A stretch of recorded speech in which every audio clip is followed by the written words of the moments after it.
It's Jordin Silver live backstage at Bumbershoot with Beck.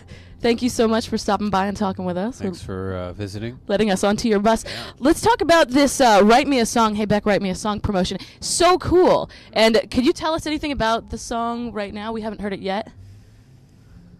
Do you have an hour? Yes. It's gonna take a little I while. believe you're the one Yeah. that's pressed for time. Yeah, it's I don't know how to sum it up. It's a bit of an odyssey. Mm-hmm. It's To Brandon Evans. it's a statement, Mm-hmm. definitely. I heard it was about I 20. think I just finished my 8th record with my current record company, and I think now I realize what it's been leading up to, and sort of a statement that has crystallized now. Mm-hmm. It's all come clear. I heard it was 25 minutes. Is that true? I haven't timed it, but it probably feels longer than it is. I heard you were working on it so much that you kind of had to make the family wait outside. Is that true? Oh, well, we were up a lot last Mm-hmm. night. So if our show is terrible, it's probably the explanation. It would be awesome. Yeah, because Have we you- didn't get a lot of sleep. Thanks to Brandon. Thanks to Kept Brandon. going on. Did you happen to see Chris Ballou while you were in town? I haven't. You know, we just got into town Mhm. a few hours ago. So. And you're Yeah, leaving tonight for San This Francisco? is pretty much all we've seen of town. So you were a guest star on Futurama. How does someone approach you to be on a show like that?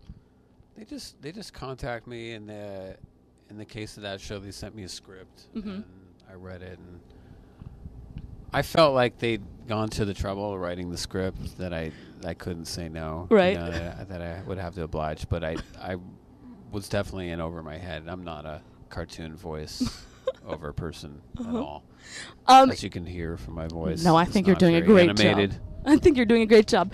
You had an interview in 2000 where you said that you didn't have a cell phone. Did you get one since then? I got one. Yeah. I don't use it that much Mhm. though. Yeah, I get very few calls. Yeah. Yeah. You also said that you weren't that big of a fan of the internet back then. Is that still something that you don't like to really get on, or? I don't go on the internet too much. Mhm. Yeah, just here and there. Mhm. But yeah. Have you ever been on your own MySpace page? I have. Yeah. You have. Yeah. Good to know. Good to know. I have. Yeah. I recently updated my friends. I don't know if you've seen my friends. That is so cool. Yeah, I'm running with a different pack of people these days. Yeah. I don't know, have you seen it? Beck, MySpace.com/Beck. Yeah, just go to my friends and you'll see what I'm talking about.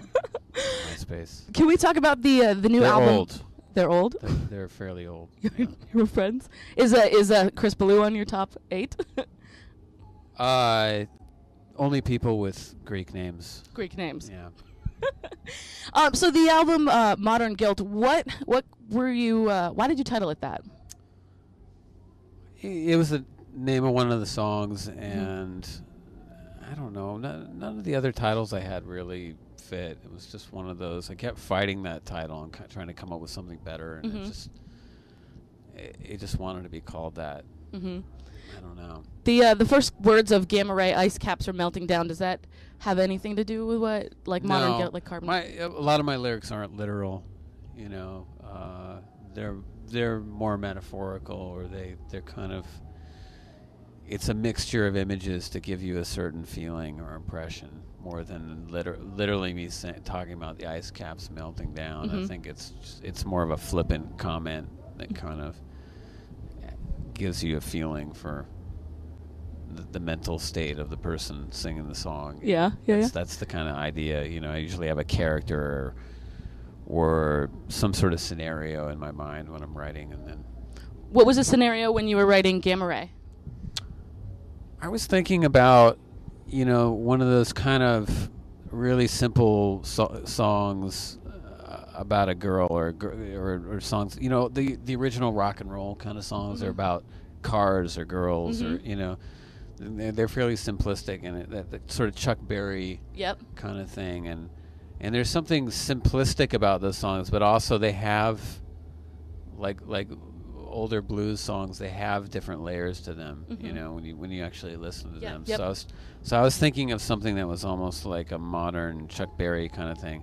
I think that you know, the Pixies were great at that, and even I think, you know,